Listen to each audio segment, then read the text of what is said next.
বন্ধুরা, এই শীতে তো অনেক রকমের পিঠে পুলি খেয়েছেন। একবার এই পিঠের রাজা মালাই ভাপা পিঠেটা একবার বানিয়ে দেখুন। শীত চলে গেলে কিন্তু আর খেতে পারবেন না এবং এই পিঠেটা খাওয়ার আফসোস কিন্তু থেকেই যাবে। বন্ধুরা, একদম কিন্তু নরম তুলতুলে এত সুন্দর এই মালাই ভাপা পিঠেটা হয়, না খেলে কিন্তু বুঝতেই পারবেন না। বাড়িতে থাকা যে কোনো চালের গুঁড়ো কিংবা সুজি থাকলেই কিন্তু এই রেসিপিটা ঝটপট বানিয়ে ফেলতে পারবেন।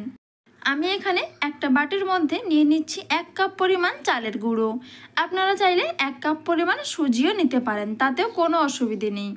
এবারে আমি দিয়ে দিচ্ছি কিছুটা পরিমাণ গুড়। এখানে আমি আগে থেকে বাটি গুড়টা গ্রেট করে রেখেছিলাম। এবারে দিয়ে দিচ্ছি 2 চামচ পরিমাণ কোরানো নারকেল। এই নারকেলটা কিন্তু আমি মিক্সিতে একটু ঘুরিয়ে নিয়েছি, এতে করে দানাগুলো একদম মিহি হয়।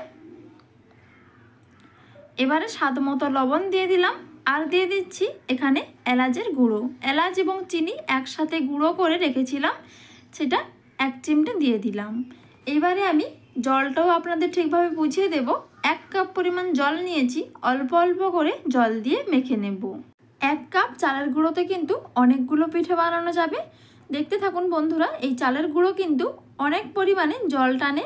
আবারও নিয়ে নিয়েছি 1 কাপ পরিমাণ জল। এবারও অল্প অল্প করে মিশিয়ে নিচ্ছি। আপনারা চাইলে ব্যাটারটি দুধ দিয়েও বানাতে পারেন, তাতেও কোনো অসুবিধে নেই। বন্ধুরা, সব শেষে দেখিয়ে দিচ্ছি একদম অল্প পরিমাণে জলটা বেঁচে গেছে। তার মানে 1 কাপ চালের গুঁড়ো আমি এখানে 2 কাপ জল নিয়েছিলাম, অল্প পরিমাণে জল বেঁচে রয়েছে। এইভাবে আপনারা চালের গুঁড়ো এবং সুজির পরিমাণ অনুযায়ী জলটা ঠিকভাবে নেবেন, অল্প অল্প করে। দেখুন ব্যাটারের ঘনত্বটা কিন্তু দেখেই বুঝতে পারছেন। এবার ঢাকনা দিয়ে 5 মিনিটের জন্য রেখে দিচ্ছিলাম।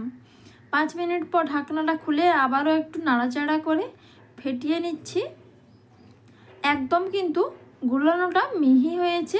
এবারে আমি দেখুন ইনো নিয়েছি এখানে 1/2 চামচ। দেখুন ইনোটা দেওয়ার ফলে এটি কিন্তু একদম নরম তুলতুলে হবে। এবার ভালোভাবে মিশিয়ে নিচ্ছি। তোমরা চাইলে বেকিং পাউডারও দিতে পারো, তাতে 1 চামচ পরিমাণ বেকিং পাউডার দিতে হবে।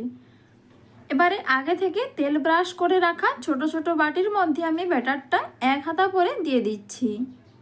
সমস্ত বাটির মধ্যে ব্যাটার দেওয়া হয়ে গেছে। এবার আমি এখানে আগে থেকে জল গরম করতে বসিয়েছিলাম। এবারে ছিদ্র থালাটা কড়ার উপরে বসিয়ে দেব। এবার ঢাকনা দিয়ে আমি 10 থেকে 15 মিনিট স্টিম করে নেব। বন্ধুরা, ফিরে এলাম 15 মিনিট পর। এবার ঢাকনাটা খুলে দিচ্ছি। দেখুন খুব সুন্দরভাবে কিন্তু স্টিম হয়েছে। একটা টুথপিক দিয়ে দেখে নেব ভেতরটা কাঁচা রয়েছে কিনা। বন্ধুরা, একদম কিন্তু নিচ থেকেই পুরো স্টিম হয়ে গেছে। দেখুন দেখতে কতটা লোভনীয় হয়েছে, একদম কিন্তু নরম তুলতুলে।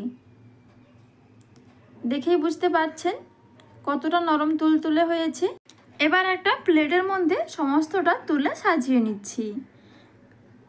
পিঠেগুলো কিন্তু খুব ইজিভাবে বাটির থেকে উঠে গেছে।